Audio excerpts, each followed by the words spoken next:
All right, welcome back everybody. We are going to revisit our first step of drawing from last time, which was breaking our object into some basic shapes. We worked on scissors and we also worked on this water bottle. So we're going to start with just this one object. So this technique that I'm going to show you today is called sighting. The whole process was used in the Renaissance all the way up through now. Artists still use it. And the idea is that you can use your pencil not just as a drawing tool, but also as a measuring device to compare different parts of your picture to one another. Imagine if this was a face, and if you got the proportion wrong, like the scale of the eyes were too small or their locations were off to the side, all of those things will make the piece less realistic. And our goal here is trying to capture what we actually have in front of us. So basically, you can use your pencil to do sighting, to check your proportions, to check your angles, and all of that in comparison to one another. So I have a start for my drawing here. I'm gonna now take my pencil and I'm gonna use the tip of my pencil as like the end of a ruler, and then I'm gonna use my thumb to capture a size, and then I can compare that size to another part.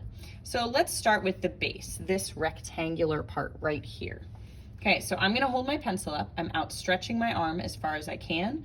Sometimes it helps if you close one eye if you do this. And what I'm doing is I'm going to put my thumb at the very base of the piece, and I'm gonna put the top of the pencil at the top of that chunk, and I'm gonna go all the way to the top of that curve. All right, so now I've captured that size on my pencil, holding my thumb in that place. Now what I can do is stretch out my arm again, close one eye, and I can compare it to what is above it. So in this case, I see that that bottom part is about the same size as this whole top part all the way up to here. So I'm just gonna double check that in my drawing now. What that says is that this size should be the same as this size. Let's check it out. I let go of that measurement. I'm gonna take a new measurement, which is what I have in my drawing. So that part should be equal to that part. So what that tells me is I made this part too short. So I think the easiest way for me to fix this is to move my shape down just a little bit. Okay, so I'm gonna check it again if I were to move it down to here. Okay, and this should be approximately the same as what I see in here. I think it's a little better. I'm gonna go even a little further. Now this is where having an eraser nearby can be really helpful if you get a little confused with some of your lines. But other than that, we're leaving it all on. I'm personally just gonna start drawing a little bit darker so I know what I am keeping here. Okay, so I've got this bottom part. I held my pencil up, compared it to this part. So all the way up to there should be about the same. Okay, I feel much better about it.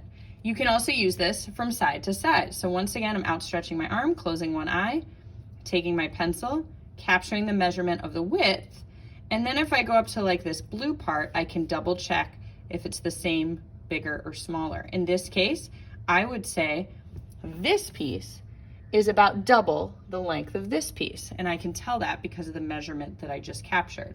So I'm gonna take the same pencil trick onto my paper, and I'm gonna double check about how wide it should be. And I think I actually got it pretty right that time.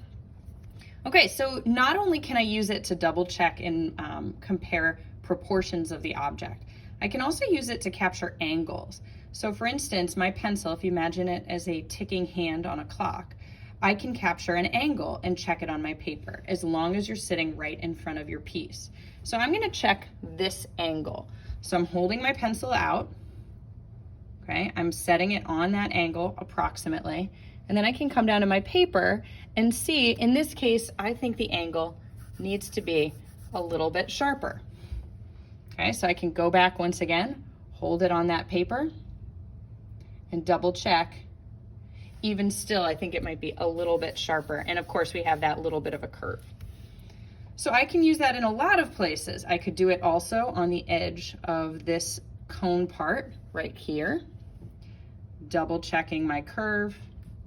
I think I'm more accurate in that position as well. All right, so all of these things will help you kind of start to define and fill in your details. The last thing I'd like to talk about as far as using the sighting technique and proportions is the ellipses. a lot of times things have curves, which are called ellipses. So this right here, all of these, if we were to look from the bottom, we have a circle. But since the circle is going back into space, it's not drawn as a circle. Instead, it's what's called an ellipse. An ellipse is anything that has this kind of curve because it's going back into space. So this object happens to have a lot of those because so much of it is a circular form. So now that I got some of the proportions in, I can go in and start to draw what are called ellipses.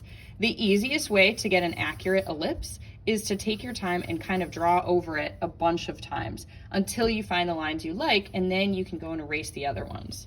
So I'm going to do the same thing right at the top here. Then where it gets a little smaller, I'm going to have another ellipse, so I will end up going in, kind of perfecting my form there. Up here I have another ellipse. Some of these I wouldn't see all of it too, so I might go in and erase some of it. But here's my blue cap. And then once I get to the top, I don't really have as many of those ellipses. You could probably make the argument that the spray part is also an ellipse. All of these should be straight and parallel, just they might change sizes as you go through. So hopefully you can see the progression here in the object. It's starting to come together. Don't be stressed about all those extra lines, because ultimately at the end we can always trace it onto another piece of paper. But some of them, they help you kind of figure out where you started and where you are going.